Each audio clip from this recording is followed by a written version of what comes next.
Healthy drink para sa summer. Kung gusto mo, gayahin mo. Lahat ito gulay lang at napaka-healthy. Panoorin mo at itry mo at napaka-healthy nito. Tara, simulan na natin. Ito na yung mga gulay na gagamitin ko. Pagkatapos ko binalatan yan, nilinisan ko na yan at hinugasan ko na ng maigi yan. At malinis na lahat yan bago natin in-slice. Yan, hiwa-hiwain natin lahat yan dyan. Pagsama-samahin na lang natin yan dyan lahat.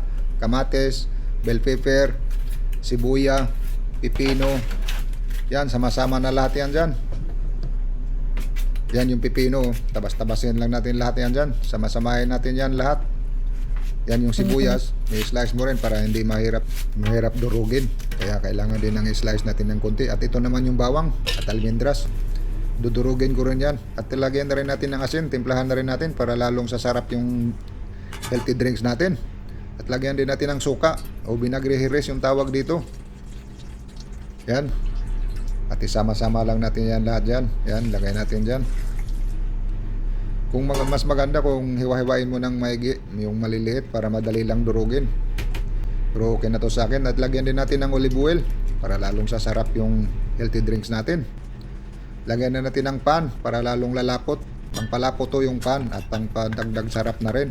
At lagyan rin natin ng tomate o kamatis juice. Yan, sama natin. 3 litro yung nilagay ko dyan. 3 liters na tomate sumo.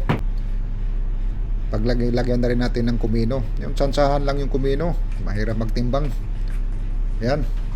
Ayos na yan. Pagkatapos niyan, lagyan natin ng kunting tubig. At ito na yung almendra at saka bawang, yung dinurog natin. At sinama-sama na natin dyan bago natin i-tormix. Lagyan natin ng tubig din. Yan, tapos na yan. Tormix na natin. Yan, o. Dudurugin na natin. O. Tingtaga na lang. Tapos na to. Tingtaga na lang, o. Durug na, o. Yung tubig ko palang ginamit dito, 5.5 liters. Kaya kung narinig na to kasi restaurant. Pero pag sa bahay, bawasan mo na lang. At yan, pag durug na, pwede nang kularin yan. Ay, salain mo na ng maigi. Yan, o. Salain mo na, o. Ito na, o. Pagkatapos mo salain mo ng maigi. Pero titikman muna natin yan bago natin i-serve sa customer. Kailangan nating matikman. Primero tayong gumawa, Yan, o. Ayos na to, o. Tikman natin.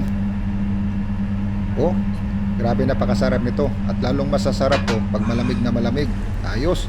At pagkatapos natin salain lahat, ito na, isasalin na natin sa mga lagayan. Dito ko nilagay pala sa mga bote, at mga plastic. Kaya para mabilis i-serve. Pag may nag-order, mabilis lang ilagay sa baso. Kaya dito ko nilagay lahat, Ayan, ayos na, At kung umabot kayo hanggang dito, baka pwedeng maglambing sa inyo. Pasupport naman sa video natin. Pa-like and share na rin, mga idol. Samahan mo na rin ng follow. Pag ginawa mo yun, napakasayaw ko na nun. Kahit kung simple lang yung video natin. Baka naman, mga idol. Maraming salamat. Ugamping kanunay. Salamat sa pagtanaw. Hanggang sa susunod. Bye bye. Adios. Tama na. Stick him lang. Nakailang baso ka na.